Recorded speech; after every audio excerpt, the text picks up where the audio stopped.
Good morning, everyone. This is Sarah with the Pickaway County Library, and I'm here to bring you our baby toddler story time. We're going to start out with a song called A Hippopotamus. It's a little bit different. It's to the tune of If You're Happy and You Know It. Are you ready to try?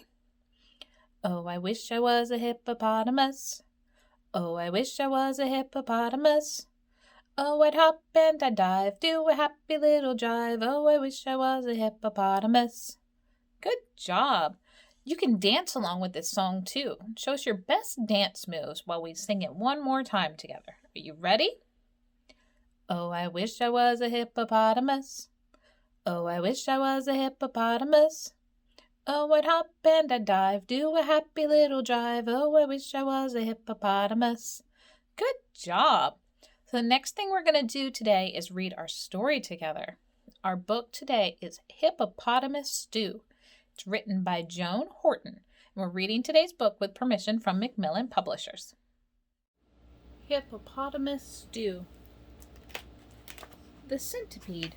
She found running shoes with stripes for racing, shoes of black and brown and blue, high-top shoes that needed lacing, dress-up shoes that looked like new, shoes with wheels for inline skating, snuggly shoes to wear at night, majorette shoes for parading, shoes that pinched and felt too tight, shoes for dancing, shoes for prancing, shoes to learn to tie a bow, shoes for dashing, shoes for splashing, shoes with room for feet to grow, shoes of every size and kind, even worn and patched shoes, but never ever could she find 100 that all matched shoes.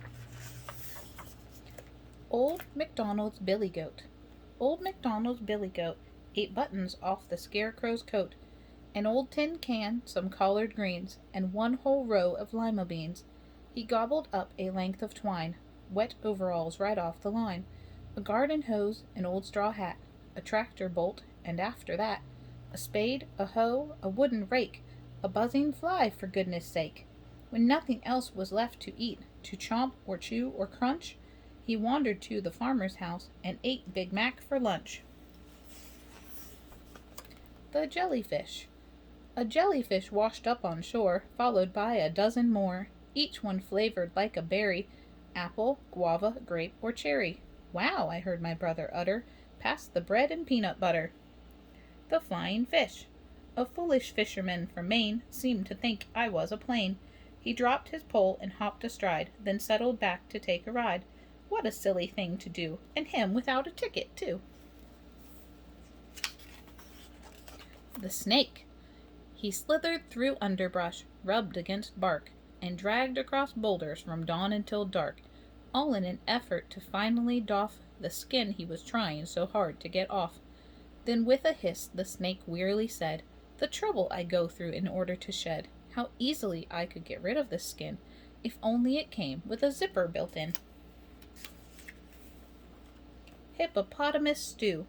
Quickly, tell me, what would you do if a hippo were stomping around in your stew, trampling on carrots and squashing the peas, and splashing the gravy clear up to his knees?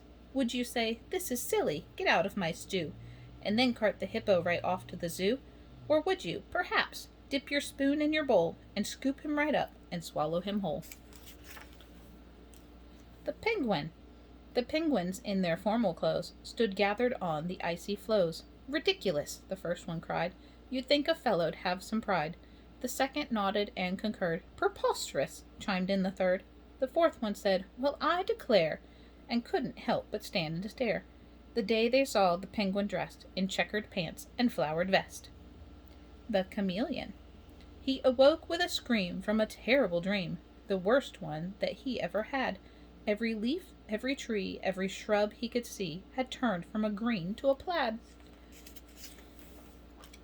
The elephant.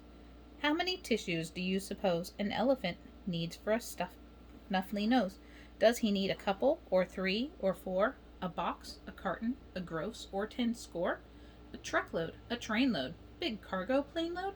A million, a billion, a trillion or 2?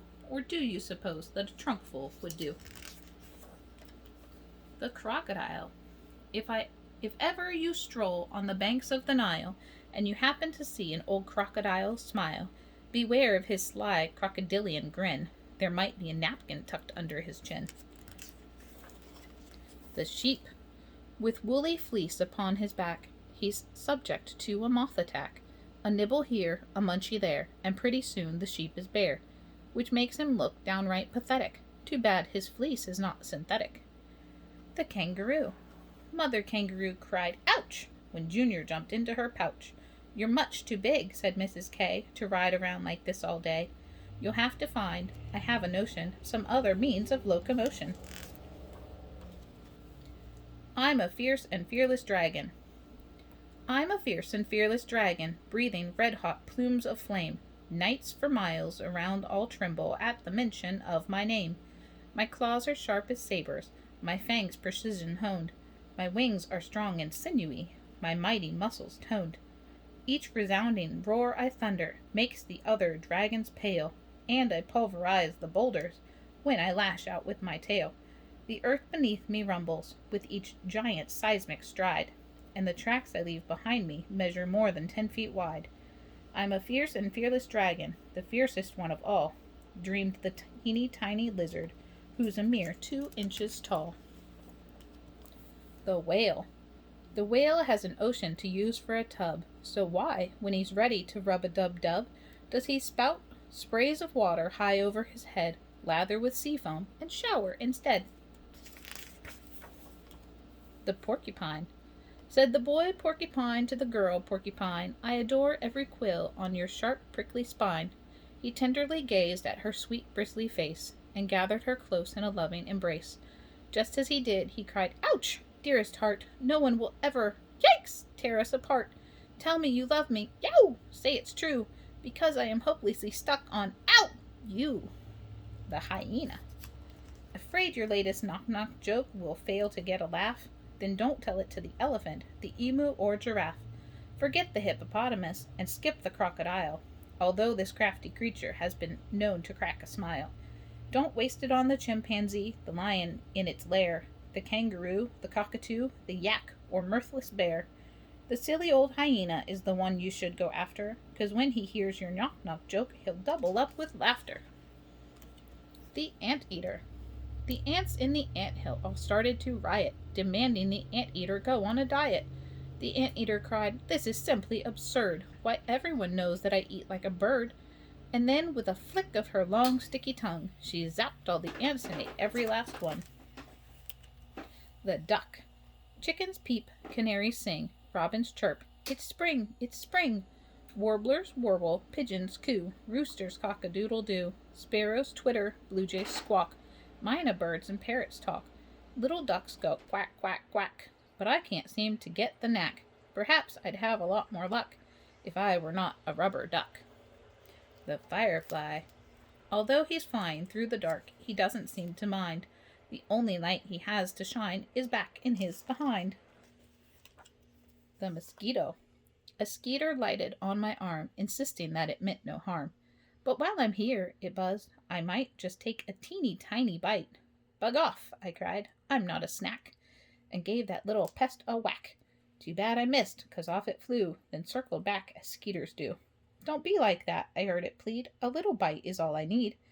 "Then that is what you'll get," I said, and ate that pesky bug instead.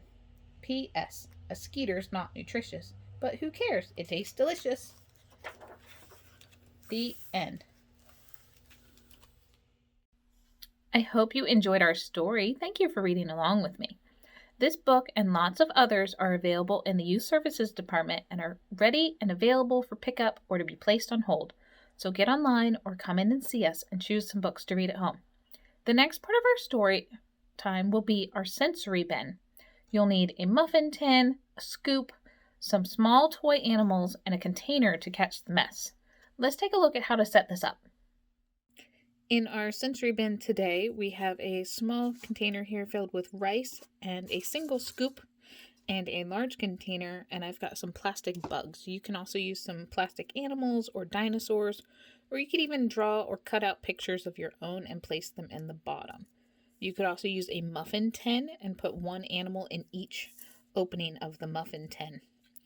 So you're going to allow your little one to scoop up the rice and to bury the animals, and then they can practice unburying them as well. And when they unbury them, you can name them for this. So in this case, we have a grasshopper. The goal is mainly to bury and unbury the animals in the rice. The more your little one practices, the better they'll get at using the scoop to lift and pour the rice onto the animals. Each time an animal is buried, you can ask them who's hiding. And when they unbury the animals, you can help give them their names. The next thing we're going to do today is our activity. For our activity today, we've provided some printables on our Facebook post for you. We have 2 sheets of ocean animals, and we have 2 sheets of safari animals. You can print these off, and you can glue them onto other paper to make them thicker on the back so you can't see through them. You could even just provide colored paper, and your little one can match up the colors of the animals with the paper. Once the colored paper is on the back, if that's what you're choosing to do, you can place them all face up, and you can practice naming the animals. The ocean animals do have their names written underneath. The safari animals do not. Since there are ocean and safari animals, you can also practice naming where they live, which ones live in the ocean and which ones do not. If your little ones would like more of a challenge, you can turn one of each pair upside down, and as they flip them over, they can match them with the face-up cards. Or you can turn them all upside down for a memory game for your older children. Take this time to enjoy this activity, as there are quite a few ways you could use these cards. The last part of our story time today is going to be our craft. For our craft today, we have posted some coloring pages on our Facebook post for every animal mentioned in today's story. There are quite a few. We have everything from a mosquito and a whale, and a chameleon, and we even have a hyena. So every animal that was mentioned, there is a coloring page for that. So you can pick and choose your favorites, or you can print them all off. We would love to see which ones you choose and how you color them if you want to share pictures with us on Facebook. I hope you enjoyed today's story time and that you'll continue to join us each week as we continue to read and learn together.